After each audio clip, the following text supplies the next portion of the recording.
I'm Quinn, And I'm Drew. and this is the year we got better. Welcome to the first episode of our podcast. We're doing this. Yeah, we are. We don't know each other yet, but our hope is over the next 52 weeks that we will get to know each other very well as we take a deep look into our personal pursuit of bettering ourselves. That's exactly right. We are hoping that in 52 weeks from now, we will be better than we are now. What does that mean? How did we get here?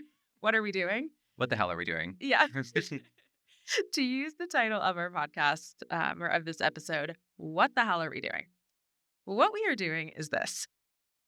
A few weeks ago, I came home from therapy with an idea. Something that I had talked about in my therapy session really resonated with me. And that is this framework called the 8 dimensions of wellness. Mhm. Basically, the 8 dimensions of wellness is saying that wellness is so much more than just, going for a hot girl walk or doing skincare or, whatever, like going to therapy every other week. It's saying that there are, you guessed it, 8 different pieces to the puzzle that is your holistic wellness. And that really stuck with me. So I came home and I told Drew about it. And of Mhm. course, Drew wanted to get, on board with I the had to get in segment. on the action. Yeah. Drew's on the 8 dimensions of wellness bandwagon as well. We both were kind of excited by this idea of the 8 dimensions. And we're going to talk a little bit more about what those 8 dimensions are. But we kind of wanted to tell you guys a little bit about how this project got started and Yeah. what we're doing here. Quinn, why don't you kind of start by talking about why this concept of the 8 dimensions resonated with you, right? Like both of us, but and specifically, you have been going to therapy for a while Right. A at this lifetime. point, right? So with that knowledge, like I think it's interesting when something like this resonates so much that you're like, I'm actually going to implement this in a way that's very like measurable and specific in my life. So what was it about this concept that really made you want to go in this direction? Yeah, that's a great question. I have been going to therapy forever, but I do not always come home from therapy and implement what I talk about, as I think most people who go to therapy can attest. Yeah. But yeah, the 8 dimensions really stuck with me, and I think that's because I I am someone, and Drew, I think you are also someone who is really invested in bettering myself. I think like personal growth, ongoing throughout your lifetime, is really important. I think that I am always striving to be better, to do more, to, achieve my like big goals. Drew and I are both like big idea, like dreamer type We people. are. We are. I think we complement each other in that way. Yeah, I think so too. It's one of the things I, really have loved about you since the beginning. Oh. But basically, like I have been investing so much in getting better in just a few specific areas of my health, right? For instance, like I am a serial dieter. I'm always on like this diet or that diet or South Beach smoothie cleanse, you know? And I've also invested a lot of time in my like in exercise, like Hmm. that kind of physical betterment. I'm formerly a college athlete, now someone who has tried every workout class and fitness plan under the sun, and I don't feel better. Yeah. I don't feel like that is making a huge impact in my overall health and wellness. Or maybe it's made you feel better at one point, but Mhm.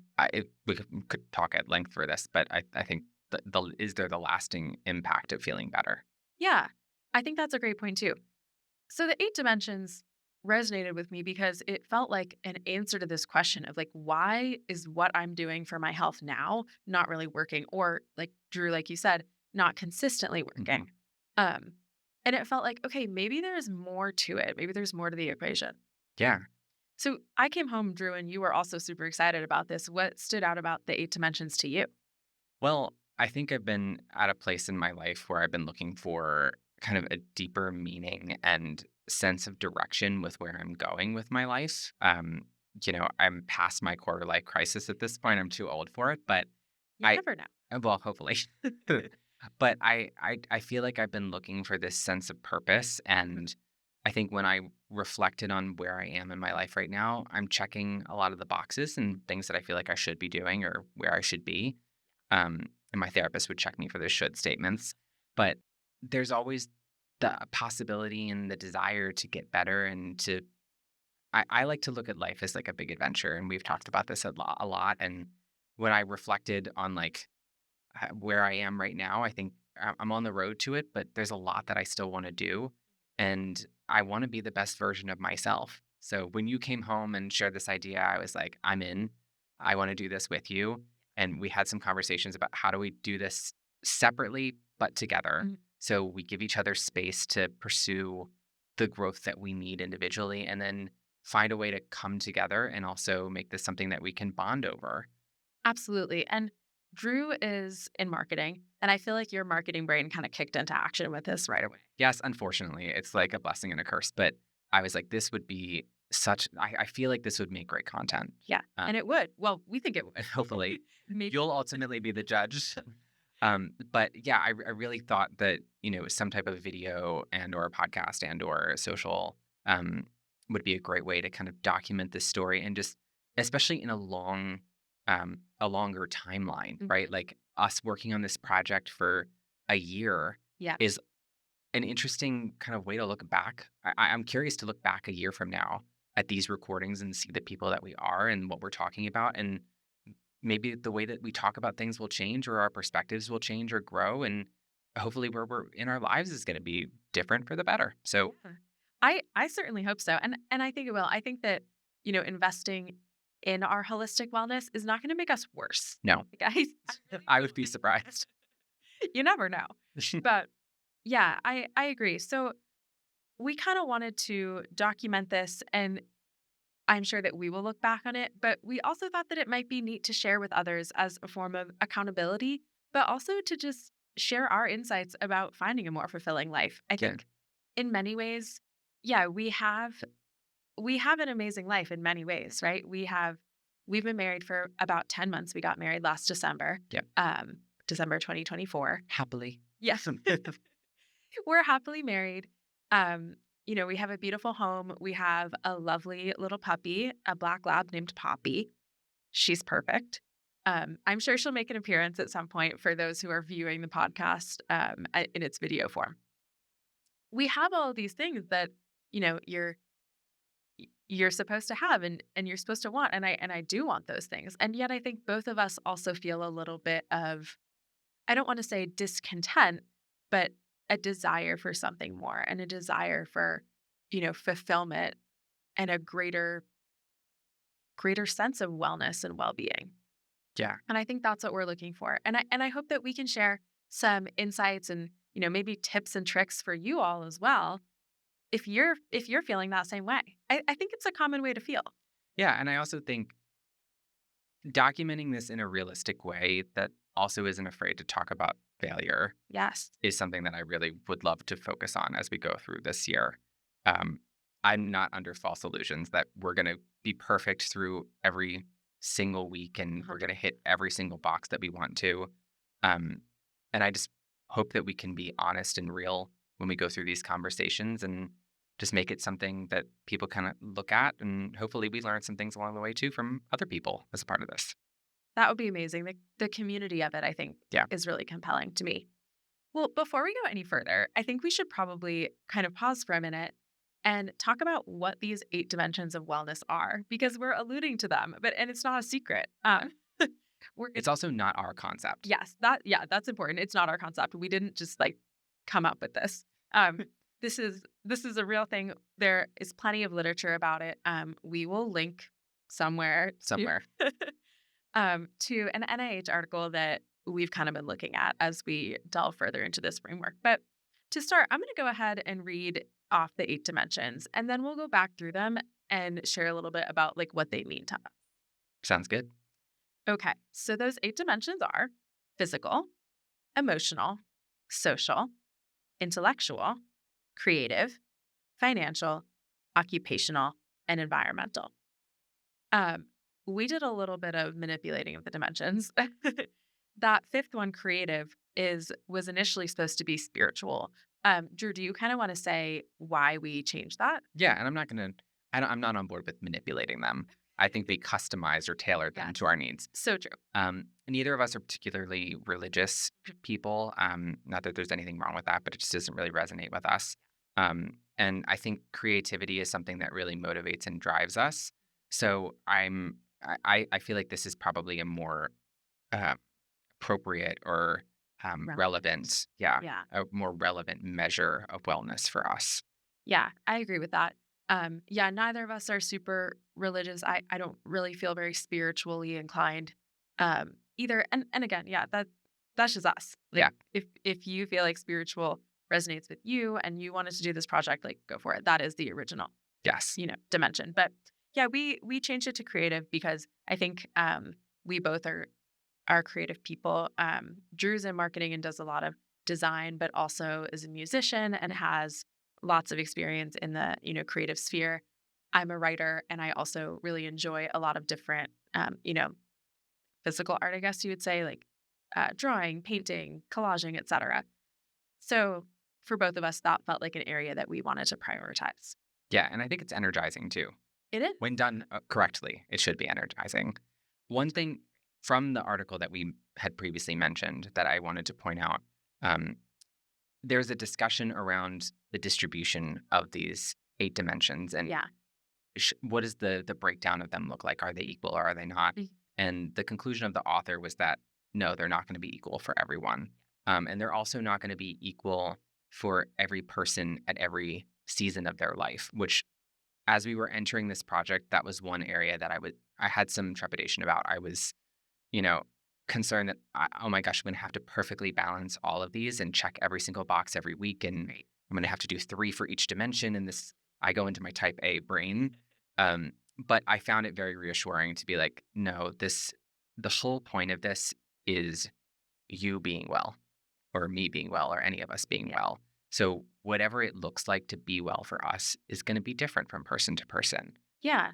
I think a metaphor that kind of works here is, you talk about filling your cup, right? So each of these 8 dimensions kind of represents a cup and they can be filled different amounts, right? At different times. For instance, if you're in a big kind of phase of investing a lot in your physical wellness, maybe your whatever, financial wellness or your occupational wellness is taking a step back.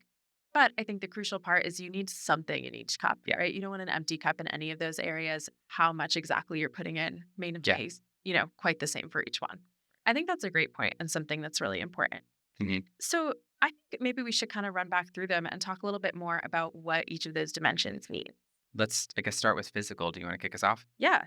So, physical wellness, I think that, like I had kind of touched on before, I think there's a big misconception that physical wellness is the bulk of health.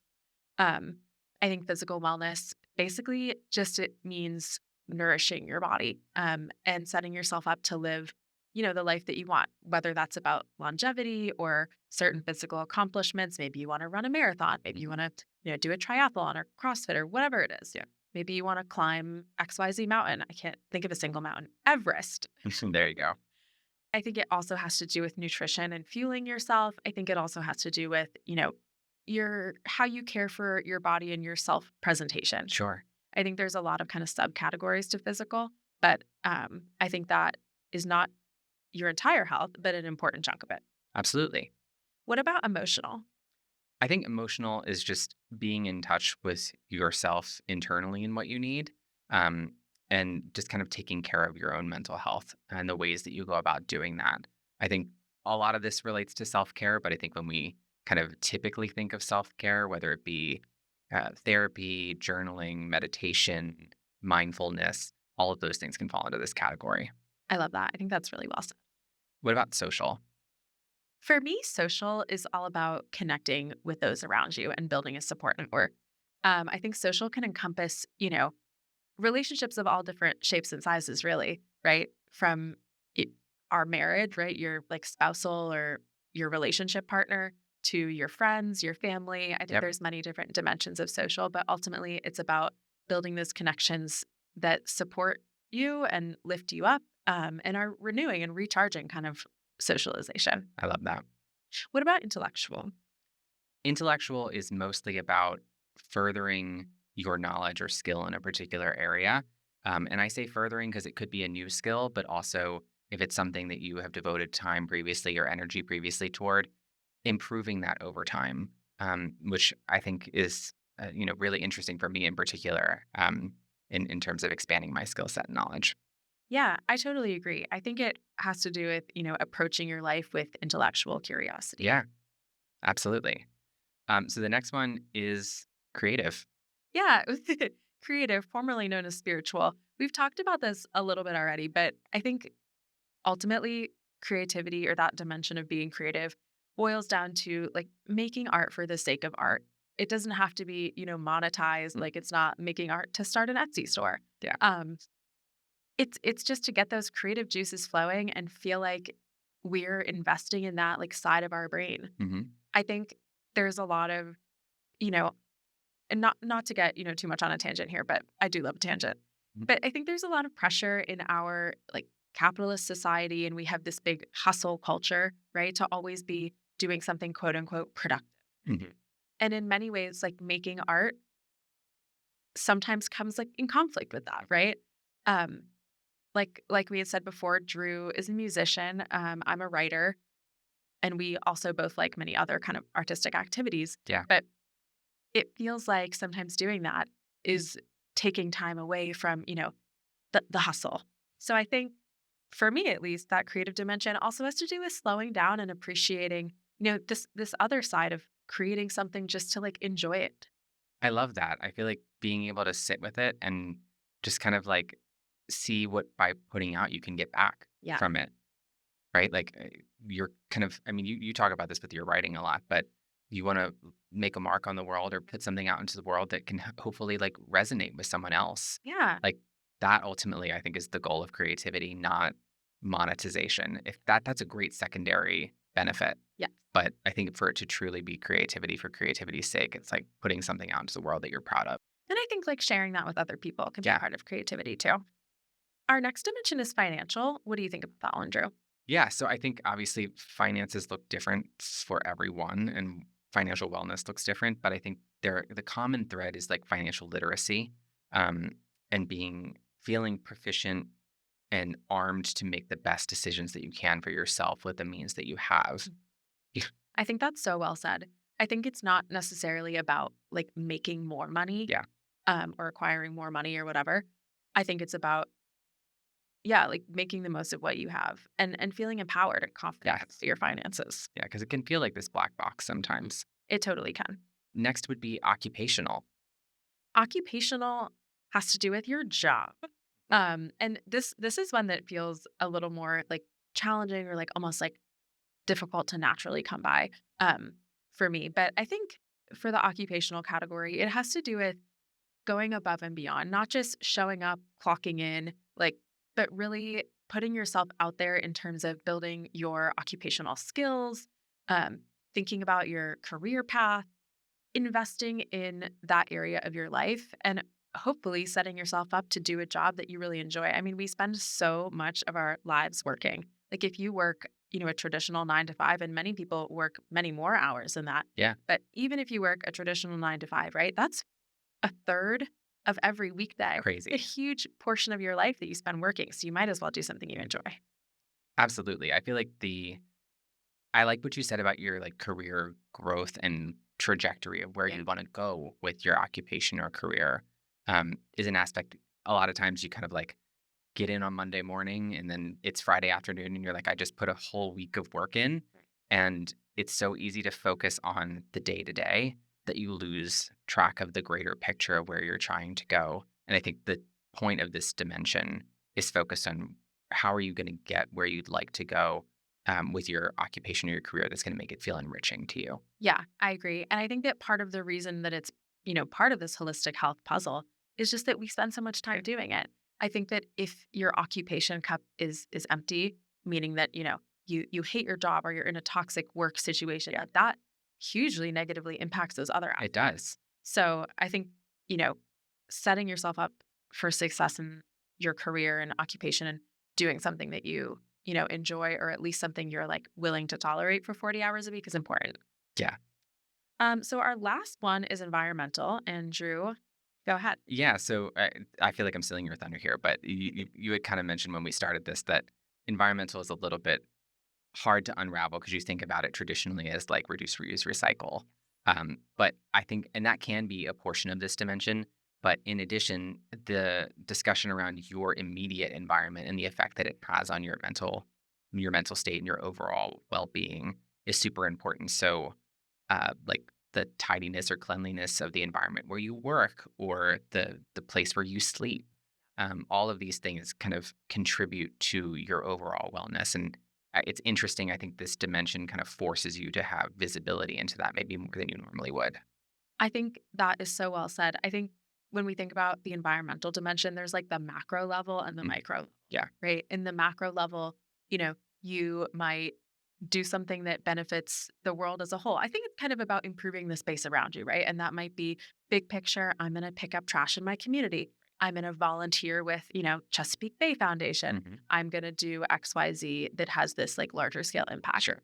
I think just as important is your own personal environment, right? Like, is your home like tidy? Do you have the things you need, right? Like, do you have a comfortable place to sleep? All this stuff is part of your micro environment. And I think that is a really important piece of it as well.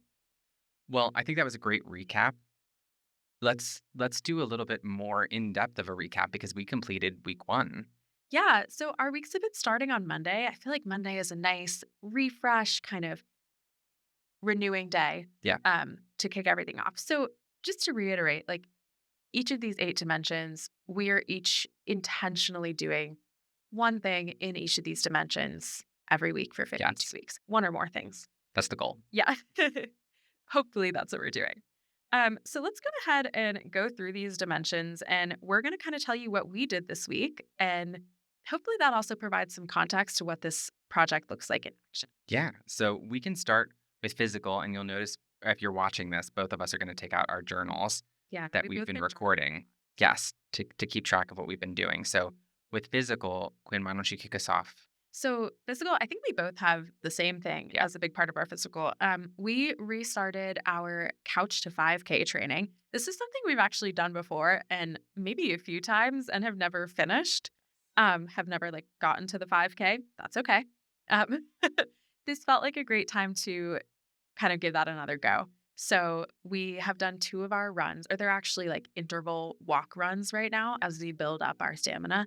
Um, but yeah, that's how we're investing in our physical health. And Drew, you had another thing, I did, right? yeah. So one thing I focused on this week was waking up a little bit earlier than I normally would, showering, grooming myself, getting ready, and getting fully dressed before working from home, which previously during COVID, I was very diligent about and felt like it had a very positive impact on my productivity and my mental state. More recently, as life kind of throws curveballs at you, that was one of the first things to go to the by the wayside for me. So, if I had to let the dog out early in the morning, throw on some sweats, and suddenly I'm on my Zoom call with a sweatshirt and a ball cap, which there's nothing wrong with that, but for me, I have found that, like, I feel less good about myself when I'm in that state. Yeah. So it's something that I focused on, and 7 days clocked in. Yeah, It 7 days strong. Drew's been looking amazing working Oh, from home stop. all week. Stop it. I, on the other hand, have been wearing pajamas as I work from home, and I have no shame about that. So 2 sides of the coin. So that was our physical aspect. Drew, what did you do for your emotional dimension? I had 2. The first was journaling, which I did not journal as much as you did, Yeah. but I journaled, I think, 2 or 3 times this week. Nice. And additionally, I have been on an Instagram cleanse, Yeah. really a greater social media cleanse, but for the past roughly month, I have been off of Instagram and social media, and it's had a very positive effect for my overall mental state. I feel like I could talk about this at length, but in general, I feel like it has just like slowed the pace of my thinking and really helped improve my concentration. I love that. So really positive benefits. That's incredible. And I have so much respect for that and also have no intention of doing that myself because I do love Instagram. Well, and also I want to clarify this, like, I don't think it's like a sustainable long-term thing Sure. for myself. I don't have expectations I'm going to do this forever, but I think at least right now it's the right choice for me. Yeah. I kind of ride it and see how long it goes, and we'll go from there. I also think as we kind of get into promoting the podcast, and inherently it's going to have its own Instagram, it's going to be a little bit more challenging for me, but kind of roll with the punches. I see that for sure. Yeah, well, I think those are fantastic ways to target your emotional dimension. For me, like Drew had mentioned, I did a lot of journaling. I'm like a routine journal slacker. I constantly get started on a journaling, you know, run. Um, and then I give up after about a week and I get distracted and I buy a bunch of these beautiful journals and then never write in them. So changing that. My emotional dimension goal this week was I to journal every day, and I did that. I did that kind of like in the morning each day for 10 or 15 minutes. I did a lot of gratitude and kind of like affirmation journaling, and I found it really got my day off to a positive start. So I may just stick with it. We'll see. I like that. I feel like I need to revisit my journaling approach. My journaling was very focused on this project and kind of what's going on, That's cool. but I like the like gratitude angle of that. I feel like that might have like a even more positive benefit for me. The gratitude thing was really fun. Highly recommend. All right, I'm gonna take that one. Let's talk about social next. What'd you do this week? I did a lot of social stuff this week. The social dimension is interesting for me because I am by nature an introvert. I Um, am as well. yeah, we both are. And I really do need time by myself to, relax and recharge and feel like my best self. So part of what's important to me in the social dimension is like spending time with others and connecting with others, but also upholding boundaries to, protect my peace and Mhm. allow myself that time to rest and recharge by Yeah, myself. Or with Drew. I think sometimes I have like exceptions to introversion. And Drew is one of them. But yeah, I did a few different social things this week that did really recharge me. The first of which was on Monday night, I talked on the phone with my sister Zoe for like an hour while I was making dinner. And that was awesome. On Tuesday, I went out to dinner with three of my college friends who are now just my life friends because they are, people that I hope to have in my life forever. But that was fantastic and a great opportunity to see some people I don't see all the time. So I really value, you know, my girlfriends, and I think it's so important to make time for those people, to prioritize the people that you care about. yeah. And I was grateful for the chance to get to do that this week. My third social thing was that on Wednesday, I had a more local friend over for dinner. It's kind of like casual, hanging out at home, got takeout, and we walked our perfect puppy, Poppy. It's like a Nice. perfect puppy, Poppy. It's a tongue twister. We walked Poppy together. So that was nice and a more like laid back social engagement as well. So I do feel like I really connected with a lot of people this week, but I also feel like I held time for myself to just relax and exist. I love the clarification about like the social interaction with the purpose of filling your cup Yes. because I often feel like we live in like an extrovert forward society. At least that's what it feels like. Yeah, And totally. there's this pressure to be like, go and do things and socialize. And that's the way that you're going to like make yourself Right. Make happy. plans every day. Yes. Fill your Google Calendar. But not everyone is like that, No, as and both of us can attest. we are definitely not. I hate to have a full Google Calendar. Yeah. I really hate to have a full Google Calendar. Yes. What about you? What did you do for social? Let's see. So I had two. The first was that I went to a concert with my dad, which was very fun. Me. Yeah, we saw Tommy Emmanuel, who's an acoustic guitarist. It was a great show, and it was just an awesome opportunity for us to spend some quality time together. And then also this past Friday, we had at home date night. Yeah, we did. I should have wrote that down too. Yes, which I really, really enjoyed. And Quinn, you were kind of like instrumental in planning what we did. But we made dinner together. We had like a crafting Yeah, we'll talk activity, about that more under creative. and we watched the Great British Baking Show. So Oh my gosh, that's our favorite show. Everyone should watch it. We're not sponsored by them, but they wanted to sponsor this podcast for no specific reason. They could. I'm not sure if we're going to be getting any calls, but we'll keep the line I'll open. leave it. Yes, The line is open for you, Paul. yes. So yes, those were my two social this week. Those sound really recharging. Our date night was really recharging for me. Loved it. What about intellectual? What did you do? So for intellectual, I feel like if, for those of you who don't know me, I am a big reader, but I often, You're a voracious reader yeah, and also such a speedy reader. I am a fast reader. I'll own that. I really am. Um, but something this really speaks to my personality is that I often will get overwhelmed, like deciding what is my next book to read. So for my intellectual thing, I joined Book of the Month, which is a like monthly subscription, also not sponsored by them, also open to being sponsored by them. Call for sponsorships. Um, I joined Book of the Month and it's a monthly subscription box. I think it's about $20 a month, give Mhm. or take, where you get a new book each month. You get to pick from a few options. So I picked this book called The 10-Year Affair by Erin Summers. I actually have it here. I'll hold it up so that people who are watching the podcast can see it. Looks like this.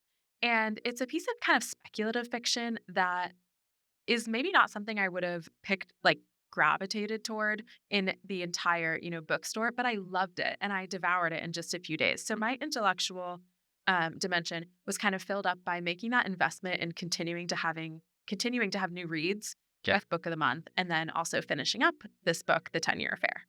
I also love that you like stepped out of your comfort zone in picking a subscription service that takes the choice out of your hands a little bit. Yeah, you do still get to pick from a few options, but it's just so much more narrowed down. Yeah, And I really like that. And it's books that I might not have discovered. absolutely. It's kind of like fresh new picks. Yeah. What about you? What did you do for intellectual? So I had two. The first, personally, I found very random of myself, but I read Frankenstein by Mary Shelley This is random. And the reason why it's random is that we bought this book like years as ago. decor. Yeah, literally as decor. It's meant to fill out one of our like decorative bookshelves. Yeah. So as I mentioned during my Instagram hiatus, I've had more free time on my hands, and as a result, I've taken up reading for enjoyment, which I am not a leisure reader at all, or have not been in the past. So it's been interesting to kind of turn over this new leaf and explore reading for fun. But um, yeah, t honestly, I couldn't even tell you what the story of Frankenstein was prior to reading it. I just knew what Frankenstein the monster looked like Right. and was like, "You know what? Why not? I'll give it a try." And then I realized that it's like this, 1800s literature that, is not like a leisure read necessarily. I am glad that I'm finished with it. I think that it was like a great story. I'm good. Very appropriate for spooky season, I Yeah, would say. I would say I would recommend it if you're looking for spooky. I actually not to get into my full book review, but I found it more sad than spooky or scary. That's just my take. Did you have another intellectual? I did, yes. Um, every day this week, I tried to read the news I think that's so awesome. from an actual like news outlet, not or outlets, not just from Instagram. Yeah, I need to work on getting my news from a real source that is not like someone else's story that they reposted. Yes. Also important note, I think news from multiple sources is important as well. Yeah, I totally agree with that. I think that's awesome. Drew, can you tell me more about your creative project? Yes. So we actually this was a part of our date night. Yeah, it was. We both did the same creative project. This is my collage that we made. These are vision Yeah, boards. If you know Quinn, you'll realize that this activity makes perfect sense for her. She loves doing little crafts. I do. I am not a crafter. So this activity was hard for me to sit down and have the patience to actually complete. But really enjoyed it. Again, just made a fun night of cutting out magazines. Uh, And yeah, do you want to show yours? yeah, I'll show mine because this is my creative thing as well. So this is my vision board collage. And yeah, we cut stuff out of magazines and kind of were thinking about, not everything is like super meaningful. Like I have a picture of Marilyn Monroe on mine and the word hot because I also aspire to be hot. But some of the stuff is more meaningful. I have some suitcases to kind of thinking about like traveling in the next year. So we were looking forward, but also just doing a fun little aesthetic project. And I had a blast doing it. Me too. It was so much fun. That was my creative thing as well. Next is financial. Yeah, financial. The financial dimension is so like fraught for me, I think. Um, and part of that is just because I've kind of had this idea about myself that I'm like not that good with money. Mhm. Um, and so I tend to find financial tasks kind of overwhelming and daunting. And so I've had a little bit of like anxiety about this dimension. Mhm. So what I decided to do is kind of start slow and educate myself. Mhm. The way that I've done that this week is that I purchased this book called Financial Feminist. It's by Tori Dunlap. I've followed her Instagram for a while. Her handle is her first 100K. She is awesome. She gives financial advice. She's a financial expert. She gives advice specifically, I think, toward young women, Mhm. younger women, but basically debunking some myths around money and also talking about the emotional side of finances. And what I mean by that is people like me who have this negative self talk, like, I'm not that good with money, right? So I started reading this book, and one of my biggest like takeaways from it, again, I won't give you a whole book review, but I will share this one takeaway. My She kind of made a point that, like, why do we expect ourselves to just be innately good with money, right? Like, we're not born knowing how to play the saxophone or like speaking Japanese, right? And we don't expect that Mhm. of ourselves. We know that those things take time and effort to learn. And it's the same with money, right? We don't just know how to invest or how to do our taxes or how to pick stocks. Those are all learned skills. So that already, I think, has really impacted my mindset into a more growth mindset, right? Like, I'm not bad with money. I just haven't learned that much about this topic yet. But now I'm taking the initiative to learn, and I'm really proud of myself for doing that. So It sounds psyched. and no, that's honestly so cool, and it sounds very comforting It is. to hear that perspective and be like, "You know what? It's okay to be where you are. Yeah. We're gonna move forward from here."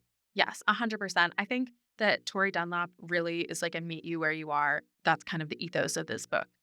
I also think that, and we can get into like a whole episode about finances and the financial dimension, but I think that, like Drew had said earlier, it's such a black box. And I think, especially for women, it can feel like a very exclusive area, right? Like, you kind of, or I kind of have this vision of, it's like boys' club. It's like guys on a golf course talking about what they're investing in. Mhm. And I feel like I so rarely have those conversations with my friends. And maybe that's something to look at in the future is, Yeah, starting those conversations with other women. 100% agree. What about you? What was your financial project? We're gonna talk about this later, but I think this is one of the more challenging dimensions for me in Yeah. finding things to focus on.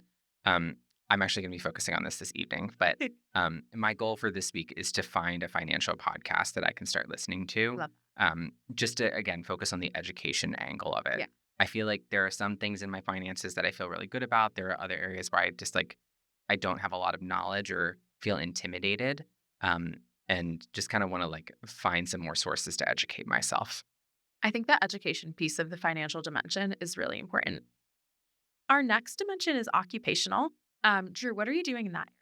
Yeah, so this week, as you can see, we are in a studio, aka our basement. It is a studio. We set up a podcast studio in our We basement. did.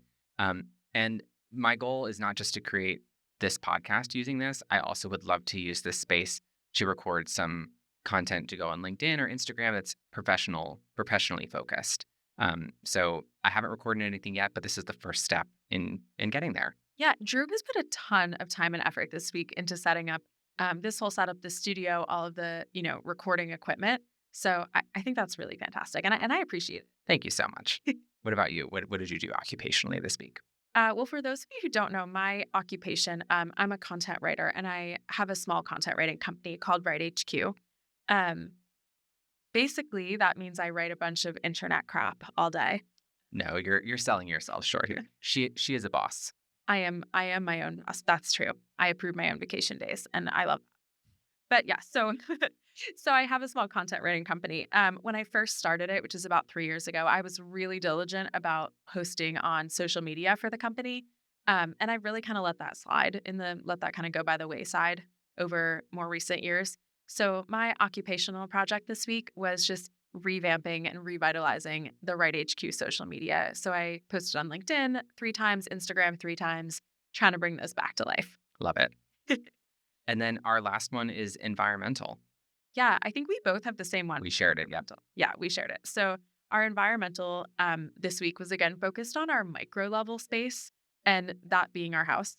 We did a really much needed deep clean, folded like a ton of laundry, like actually probably a metric ton of laundry.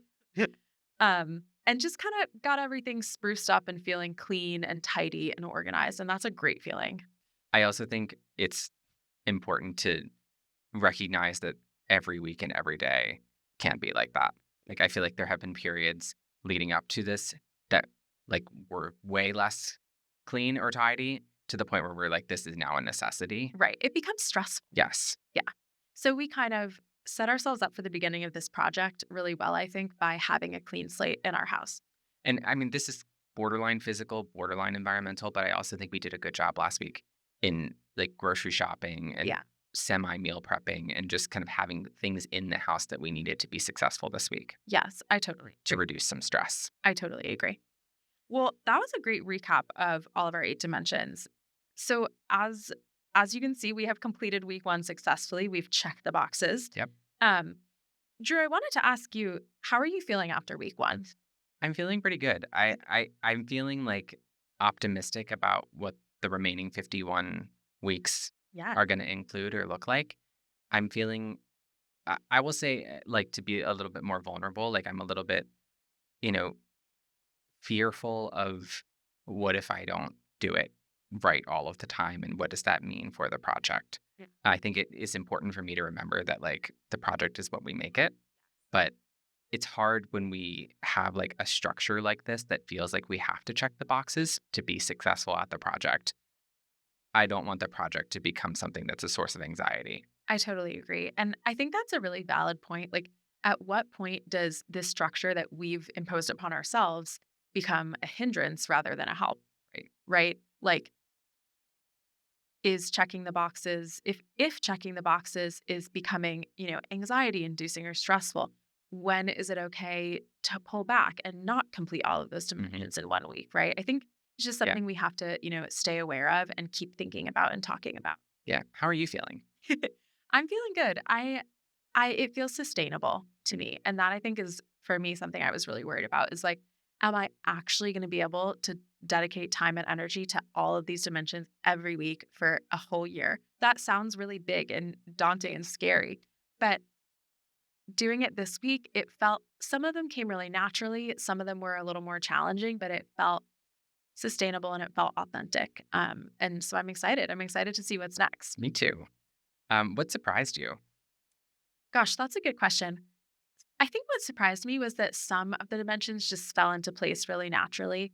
Um, this kind of bleeds into like another topic we wanted to touch on about which dimensions were easy versus hard. But like for example, the social piece of my 8 dimensions fell in place really easily for me this week. I kind of had already had some stuff lined up, meeting up with friends. It felt easy to accomplish that. Something that felt more difficult or felt that I had to reach a little farther for was the occupational piece. And it felt more like I had to go out of my way to achieve that. Yeah. What about you? What surprised you or what was, more easier or more difficult? I think I was surprised that some were much easier than others. Yeah. I echo that point. The financial dimension was the most challenging for me or the most unnatural for me. Um, I think part of it is like the other ones, I think we have like examples to follow at, and we've done things in the past that we can try and replicate that we've seen Yeah. success in. So in the social example, like I know that going on a date with you is something that's like energizing for me. So it was like I could pull from that stock Mhm. of past experience. I think financial, because it's like educating yourself, sometimes there's a question of where do I begin? Yeah. And that's the challenge that I faced this week in not really like giving myself enough time to Mhm. plan for that. So that's kind of my learning for next week is to give myself a little bit more time for the ones that are challenging for me. That makes a ton of sense. I think that that kind of question of where do I begin, it's something that I think about a lot and we talk about a lot, when you have a task in front of you that seems really big or daunting, Hmm. where do you even start? Yeah.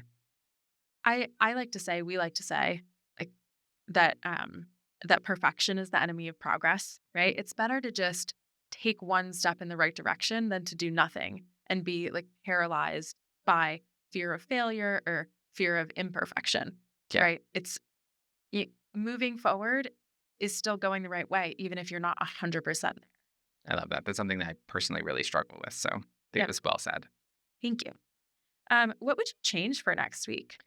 I kind of already said this, but I think giving myself more time and planning for the ones that I know are going to be more challenging now that Yeah. I've experienced it, um, that would be my response. What about you?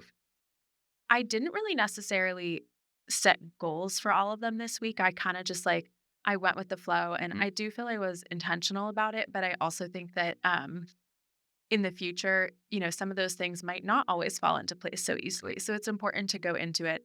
I second what you said, like having a plan, or at least maybe having just like an idea of what I want to do in each category as the week kicks off. Yeah, one thing I'll also add, like for occupational, for example, I started doing some research on events that I might want to attend in the future. So, like to your point, I'm planning a few weeks in advance to Right. set myself up for success that Right. week. That makes a lot of sense to me.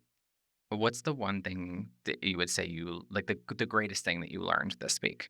It's a good question. Um, I think something that I learned is that journaling is easier than I made it out to be. Like I said before, I have been a serial journaling quitter. Um, but I actually really enjoyed it. And that was probably like the dimension I think that I had the most fun with this week. I mean, I had a blast seeing my friends, obviously, but maybe the most unexpectedly enjoyed my journaling in the emotional dimension. So that feels like something I might want to stick with. We'll see. No commitment here. Um, but I do think that that was kind of a surprise to me and something that I enjoyed and would like to take with me going forward. What about you?